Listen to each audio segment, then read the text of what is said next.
Consider the Flash scene some years ago, where you'd be hard-pressed to play a game on the front page of Congregate for 4 minutes before you were having fun. This trend is kept alive through some indies, but it's a shame that that scene isn't where it once was. One of the biggest reasons we put off games that we'd otherwise enjoy is because they take too long to get into, or they have a really slow start, like Monster Hunter for instance. But rest assured people, I can promise you that the subject of today's video is no such game. And while it may have blatantly taken a lot of inspiration from a game that came out before it, and believe me, there are some people out there who haven't taken kindly to it at all, as I'll mention in this video, I still am actually not sure how much longer I can go without talking about Vampire Survivors.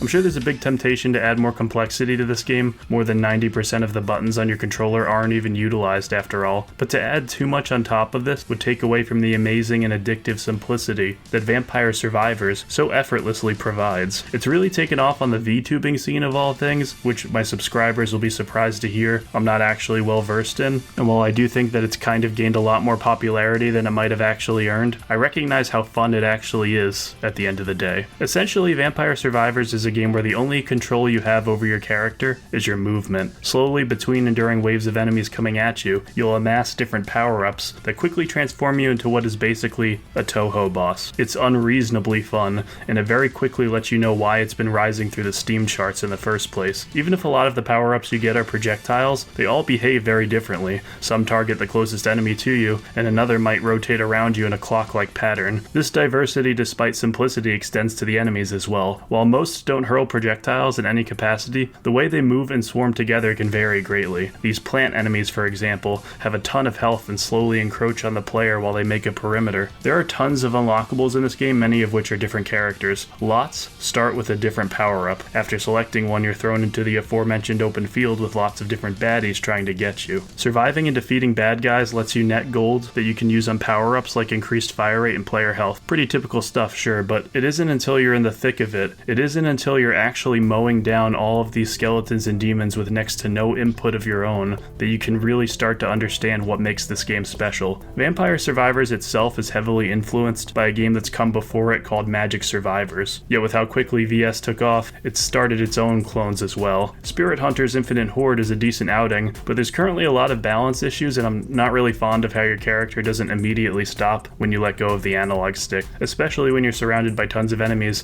and you have to carefully navigate around them. I'm able to recommend this game so easily not only for its addictive gameplay loop, but because of its low price point for entry. Even with that in mind, there are some issues that I definitely want to bring to your attention. But first, I'm going to ask what lots of content creators ask you to do on this platform and request that you like and subscribe if you enjoy the videos that I put out. I'm trying to get to the point where every upload comfortably gets at least 1,000 views. You're welcome to always unsubscribe if you change your mind later, and it would really help me in growing the channel. Thanks in advance, and back to the video. The aesthetic has some warts to it for sure. Most assets are pixelated, yet there's some weird outliers, like these blue beams that emit from treasure chests. While part of me would like everything to look in art style and just more professional in general, another part of me kind of enjoys that Vampire Survivors feels more like a really addictive Flash game because of this. Little visual imperfections like the crazy menu animations and weird lighting effects easily fill me with lots of early 2010s nostalgia, though I should say I'm not sure if that's what they were going for. Also, while we're here, I should say that it's officially dethroned Castle Crashers for best treasure chest theme.